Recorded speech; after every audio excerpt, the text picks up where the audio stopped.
Hola a todas, a todos. A mí me alegra muchísimo poder presentar hoy a Blas Radi, un colega que ha venido desde la Universidad de Buenos Aires, CONICET, en Argentina, y que hemos invitado a la Maestría de Estudios de la Cultura para la asignatura de diversidades sexogenéricas, pero también para tener otras actividades en donde podamos contar con su aporte muy relevante en el campo de estudios trans.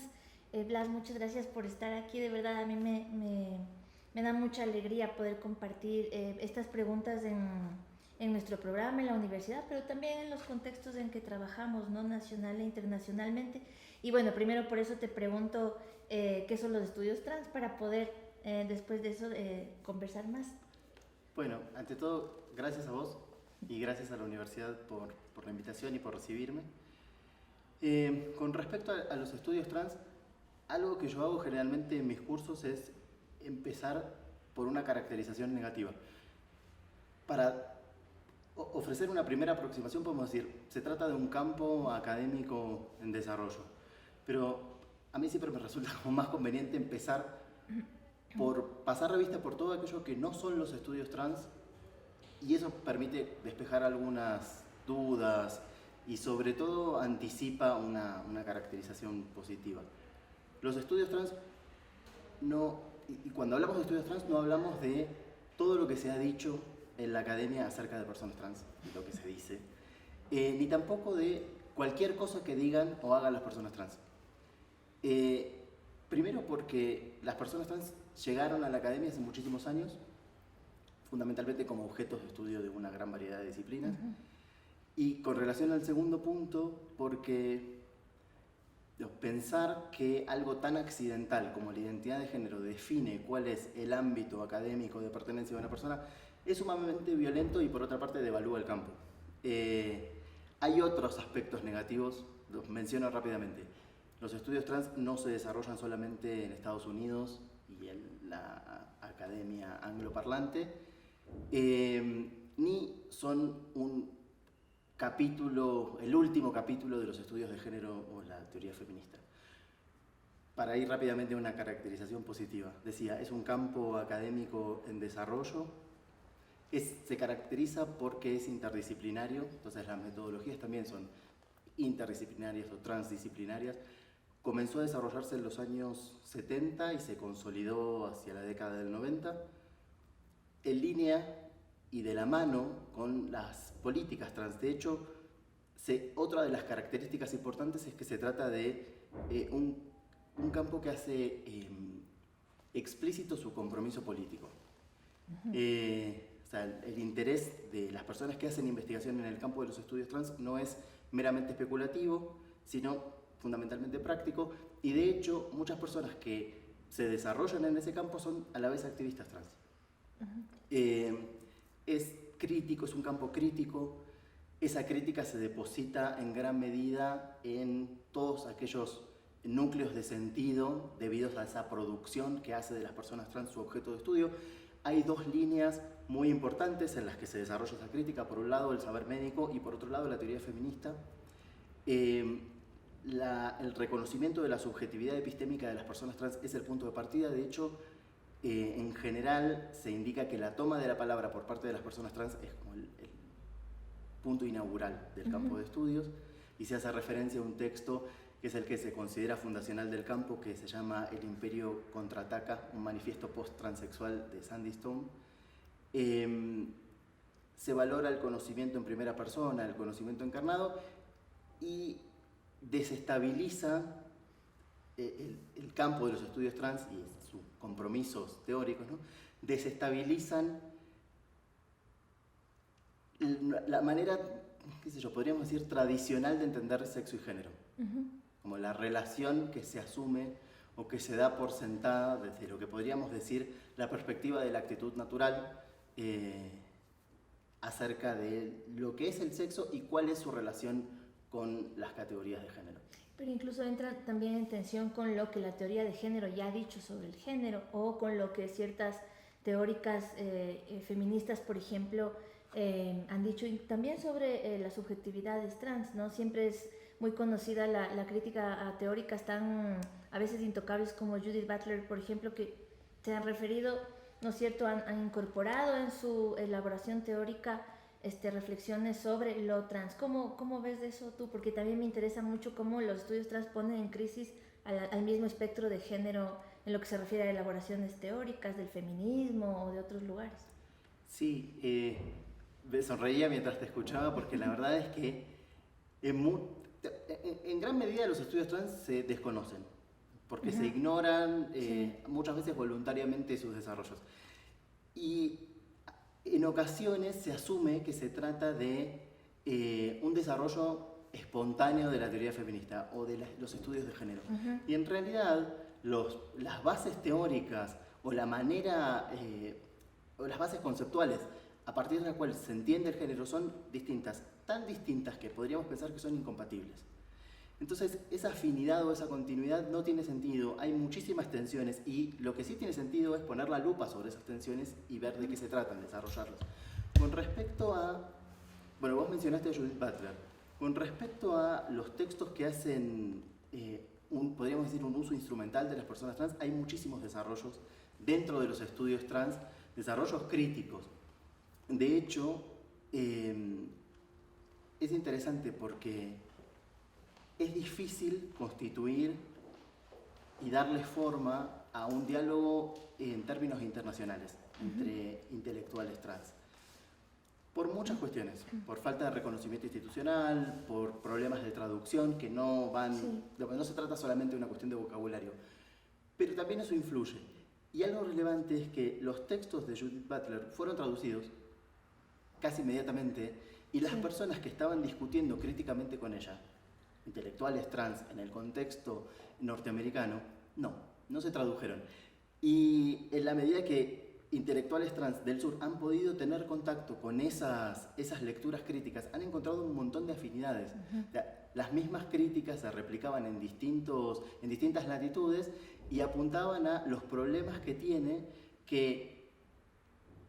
o los problemas que se derivan del uso instrumental que intelectuales cis hacen de las personas trans, que las convocan a sus textos o a sus investigaciones para cumplir un fin muy específico con objetivos que son ajenos a los que podríamos encontrar en una agenda trans.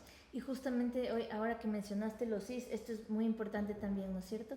Porque como tú dices, no se reduce a un problema del léxico, y en la traducción y en el viaje de los conceptos y en los itinerarios de las teorías también hay toda una geopolítica, ¿no? Por eso me parece bien importante lo que dices y tenía dos preguntas ahí breves, no sé qué tan breves puedan ser. Primero, justamente el prefijo o la enunciación de los cis, que a veces nos produce confusión o que también hay gente a la que le causa problemas o un poco de resistencia, ¿cómo la podríamos abordar?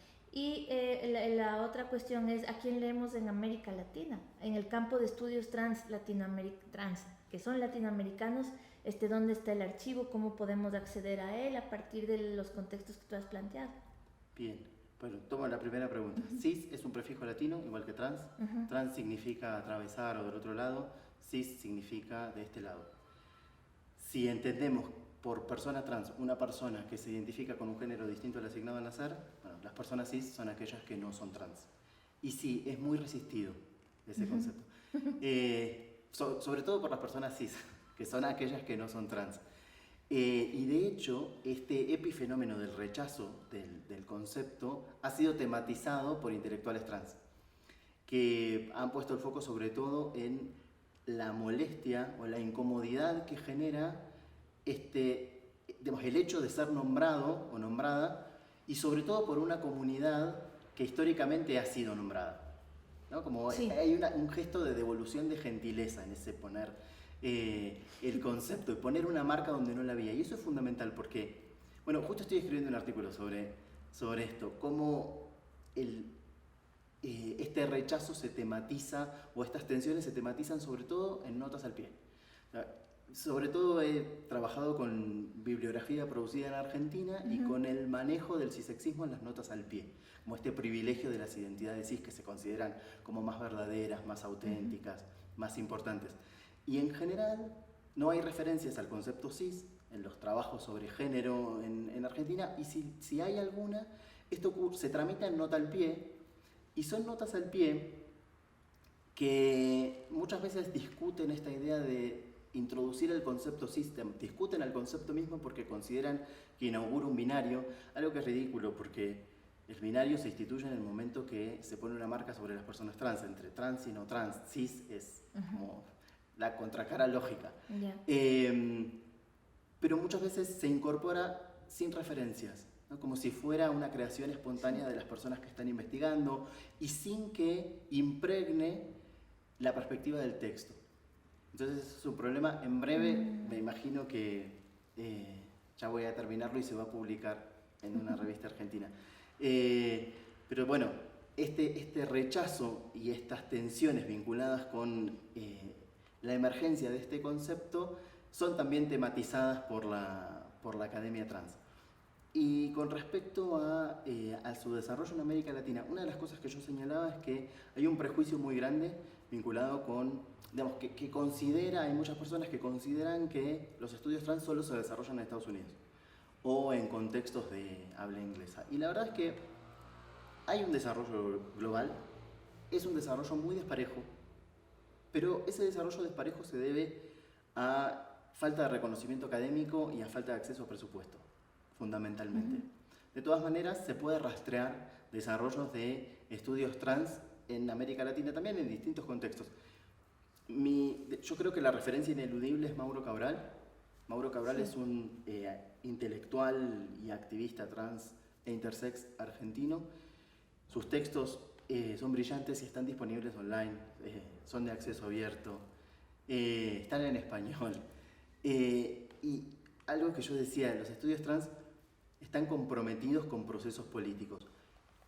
El trabajo de Mauro es un signatario de los principios de Yogyakarta. Los principios de Yogyakarta son un documento internacional que lo que hace es aplicar el derecho internacional de los derechos humanos específicamente a cuestiones de orientación sexual e identidad de género. Es un documento del año 2007. 29 personas expertas participaron en su elaboración. Mauro Cabral es una de esas personas. No crean ningún derecho nuevo, hay discusiones vinculadas con el Estatuto de los Principios, pero lo que sí incorporan es una definición de identidad de género. Definen identidad de género como una vivencia interna que es independiente del sexo asignado al nacer, de los datos que consigne el documento de identidad y de las características físicas. Esa definición es clave y ha sido clave para el desarrollo de las políticas trans a nivel global. Detrás de esos procesos políticos sin precedentes hay un cambio conceptual sin precedentes y ahí está Mauro Cabral. O sea que hay una línea directa entre ese trabajo teórico y su efectividad práctica. Por pensar en otros nombres, Camilo Lozada, que es magíster de esta maestría, hizo un trabajo imprescindible sobre masculinidad y militarización en Colombia. En Colombia, Nikita Dupuis Vargas. En Chile, Karina Espineira, que es mitad chilena, mitad francesa. En Brasil, Eric Seger, Fran Demetrio, Viviane Vergueiro. En México, Rebeca Garza, Jessica Marián. En cada contexto se puede localizar un desarrollo. Desarrollos de personas trans que en muchos casos están dialogando entre sí y detectando problemas institucionales sobre los que están trabajando desde perspectivas académicas, perspectivas teóricas comprometidas con una serie de problemas prácticos relevantes. Blas, y aquí me hiciste pensar también en el trabajo de Brigitte Baptiste, que yo había seguido porque me interesa mucho cómo ella ha vinculado biodiversidad desde las ciencias que llamamos duras y estudios trans, ¿no? Y eso a mí me ha llamado mucho la atención. Pero bueno, además de mencionarla, te quería preguntar eso, porque también tú tienes un trabajo que a mí me ha parecido muy relevante en epistemología, en el campo del conocimiento en sí. Y por supuesto los estudios trans también vienen a cuestionar qué concebimos como conocimiento en esta cuestión muy meta-reflexiva. Pero ¿cómo vinculas tú el trabajo más específico en estudios trans y lo que estás haciendo ahora, por ejemplo, con tu investigación doctoral? Habíamos hablado un poquito de eso y ahora lo pensé.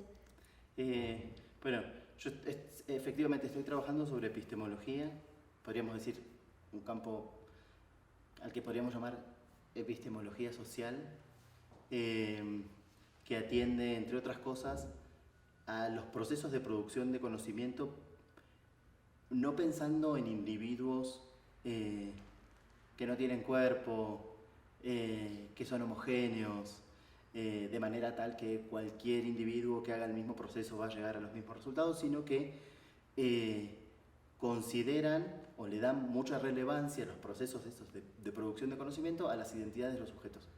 En virtud de su identidad, muchos sujetos son devaluados en tanto sujetos epistémicos. Entonces el vínculo ahí con los estudios trans es directo, porque el hecho de identificarse con un género distinto al asignado al nacer hace que inmediatamente la credibilidad de las personas se vea devaluada.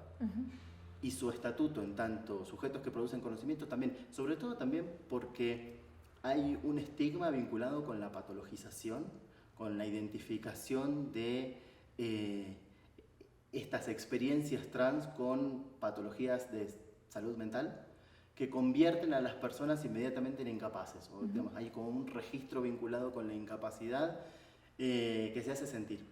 Entonces, bueno, el puente ahí con mi investigación doctoral es bastante directo. Y tiene que ver también, para terminar, Blas, una pregunta más. Qué lástima que tengamos que terminar, pero hay un campo que se refiere al conocimiento en sí mismo y tú dices, dependiendo de la posición, incluso de la existencia del cuerpo de algunos sujetos, también yo miro ahí a las mujeres, personas con discapacidad, comunidades, pueblos, culturas ancestrales, migrantes, son devaluados en tantos sujetos epistémicos, ¿verdad? Y esto tiene que ver ya con la política de estos campos. En épocas en donde renunciamos a la argumentación, en donde desde la ignorancia organizada o ilustrada se llama ideología de género a estos campos, ¿cómo relacionas tú el trabajo teórico con su aterrizaje en lo político y en estos momentos de fundamentalismo religiosos? Vivimos en sociedades del desprecio, ¿no? Donde se desprecia al otro, justamente porque no nos hacemos preguntas, o sea, renunciamos a pensar. Entonces, ¿cómo relacionas tú esto con el campo político concreto, por ejemplo? Mira, pensando en lo que señalás acerca de la ignorancia, y la ignorancia no como una mera falta de conocimiento, exacto, sino como una acción deliberada. Exacto. Esa voluntad de desconocer. Algo en lo que me quedé pensando es en cómo en muchos casos estos fundamentalismos apelan a nociones que se suponen ahistóricas de comunidad, de familia y de sexo y género. Y hay como una referencia, como el recurso a la biología funciona como de manera directa, entendiendo siempre la biología como si fuera el manual de instrucciones del mundo, que justo dice lo que queremos que diga. Entonces, la biología nos hizo de esta manera, en muchos casos se asocia esa biología al plan divino, y eso demuestra, entre otras cosas, no solamente un desconocimiento de la diversidad de las experiencias humanas, sino un desconocimiento absoluto de la biología. El concepto de género se acuña, por ejemplo, en el ámbito médico y para dar sentido a las experiencias de las personas trans e intersex. Y hoy se desmienten, y se desmienten haciendo referencia a la medicina y a la biología. Eso no tiene ningún sentido. Me parece que ahí, digamos, la referencia de la ignorancia voluntaria va perfecto. No, y gracias por eso también, porque así construimos argumentos que quieran pensar, ¿no es cierto? Que quieran hacerse preguntas. Así que muchas gracias, Blas. Esperamos que puedan ver esto también para introducir preguntas en el campo, y le agradecemos otra vez a nuestro colega Blas Radi por haber venido a la universidad, a la maestría, y por habernos compartido su trabajo en esta entrevista. Gracias a vos y saludos para todos.